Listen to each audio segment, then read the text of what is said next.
কলকাতার একজন content creator তার ফেসবুক পেজে রুই মাছের চপের রেসিপি দেয়। ওটা আমার চোখে পড়ে, আমি দেখি আমার কাছে খুবই লোভনীয় লাগছিল। তো আজকে ওনার রেসিপিটা ফলো করেই আমি এই রুই মাছের চপটা বানিয়েছি। চিন্তা করলাম আপনাদের সঙ্গে রেসিপিটাও শেয়ার করি, পাশাপাশি আমি আপনাদের সঙ্গে এটার টেস্ট কেমন হয় সেটাও বলে দিই। আমি জানি ওনার প্রেজেন্টেশন আর আমার প্রেজেন্টেশন কখনোই এক হবে না। তো আমি যতটুকুন পেরেছি আমার মতন করে আমি প্রেজেন্টেশন করেছি। উনি বলেছিল রুই মাছের পেটির অংশটা নিতে। আর এটাতে উনি হলুদ এবং এটার ভিতরে উনি একটুখানি লবণ দিয়ে মাখিয়ে নিয়েছিলেন।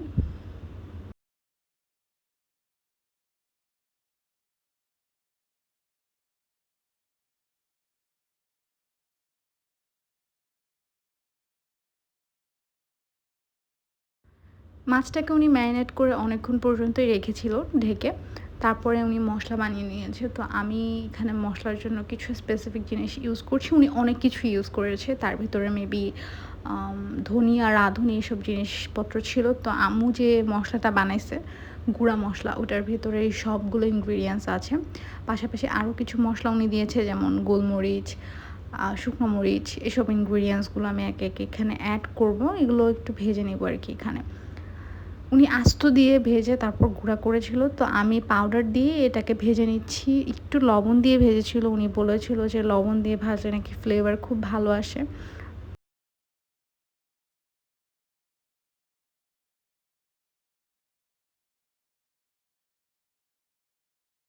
মশলাগুলো তার পার্সোনাল স্মেল ছাড়া শুরু করলে আমরা এটাকে সাইডে সরিয়ে রাখবো। তারপর আমরা এখানে মাছটাকে সেদ্ধ করে নিব।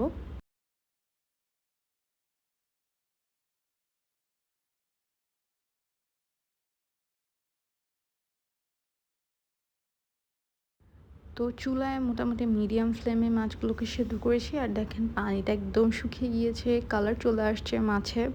এখন আমাদের মাছের কাঁটাগুলোকে বেছে নিতে হবে।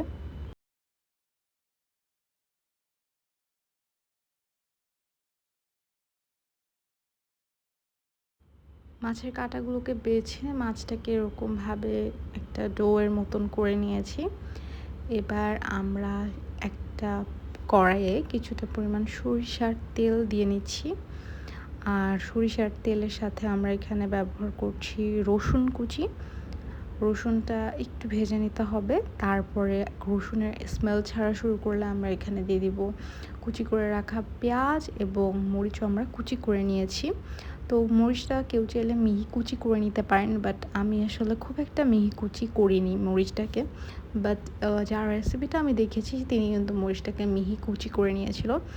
তো দেখতে পাচ্ছেন এরকম কালার চলে আসলে আমরা সেই পর্যায়ে মাছটা দিয়ে দিব। মাছটা দিয়ে আমরা এবার অনবরত নাড়াচাড়া করতে থাকবো, কারণ আমাদের কিন্তু পেঁয়াজের কালারটা মোটামুটি ভালোই আসছে। যাতে পেঁয়াজটা আর পুড়ে না যাওয়ার চান্স পায়, সেটার জন্য আমরা নাড়াচাড়া করতে থাকবো অনবরত। পাশাপাশি ওনাকে দেখেছিলাম এই মাছের চপে আলু ব্যবহার করতে।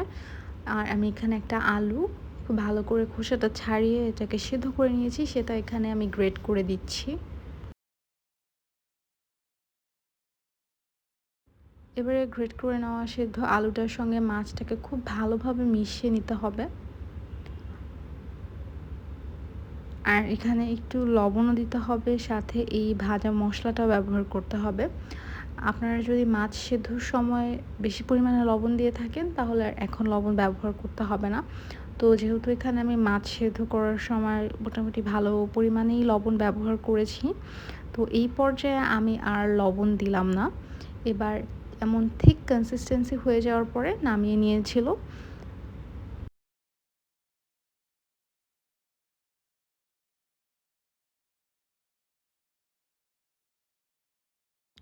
এবারে চপটার কোটিংয়ের পালা। কোটিংয়ের জন্য উনি ব্যবহার করেছিল ডিম। একটা ডিমে কিছুটা পরিমাণ গোলমরিচের গুঁড়া আর কিছুটা পরিমাণ লবণ দিয়ে ডিমটাকে খুব ভালোভাবে হুইস্ক করে নিতে হবে। ওয়েল, মাছের চপ বানানোর জন্য মাছও রেডি, ডিমটাও আমরা রেডি করে নিয়েছি। আর কোটিং করার জন্য আমরা ব্যবহার করব ব্রেড ক্রাম্বস। তো দেখতে পাচ্ছেন আমরা মাছের চপটা একটু বড় সাইজ করে করছি, উনিও বড় সাইজ করে করেছিল। তো আমরা এটাকে হাতের সহায়তায় শেপ দিয়ে তারপরে একটু ডিমের ভিতরে ডুবিয়ে আমরা ব্রেড ক্রামসে গড়িয়ে নিব। এরকমভাবে উনি 2 বার করেছিল। উনি বলছিল যে এভাবে যদি 2 বার করা হয় তাহলে নাকি লেয়ারটা খুব ভালো হয়। তো আমি ওনার সেই প্রসেসটাই ফলো করছি। কনটেন্ট ক্রিয়েটরের নামটা যদি আমার মনে থাকতো বা ওনার চ্যানেলের নামটা যদি মনে থাকতো তাহলে আমি মেনশন করে দিতাম। বাট আসলে আমার এখন এক্স্যাক্ট মনে পড়ছে না। যদি কখনো মনে পড়ে তাহলে হয়তোবা আমি কমেন্ট বক্সে আপনাদের জন্য দিয়ে দিব ভিডিওর লিঙ্কটা। আর এখন আমরা খুব ভালোভাবে এটাকে শেপ দিয়ে একটা প্লেটে নিয়ে নিচ্ছি ভাজার জন্য। একে একে আমরা এভাবে সবগুলো চপ রেডি করে নিব। আপনারা হয়তো দেখতেই পাচ্ছেন আমাদের চপগুলো কিন্তু এখানে রেডি। এবার আমরা এগুলোকে ভেজে নেব।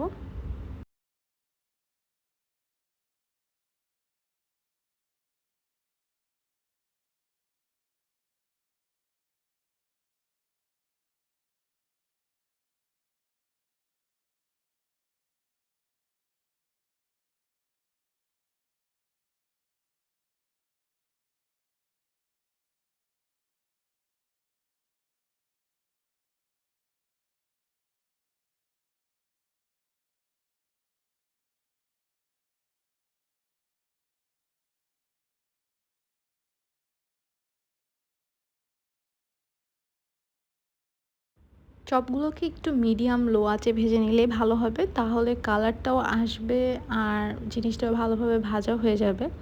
বাট হাই হিটে ভাজলে দেখা যাবে কালারটা খুব তাড়াতাড়ি চলে আসবে।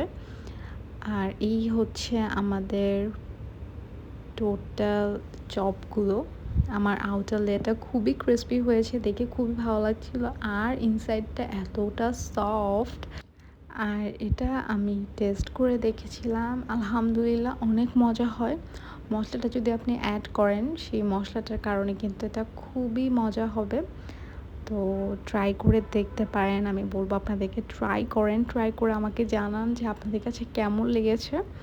তো আজকের ভিডিওটা এখানেই শেষ করব। সবাই অনেক অনেক ভালো থাকবেন, সুস্থ থাকবেন। আল্লাহ হাফেজ।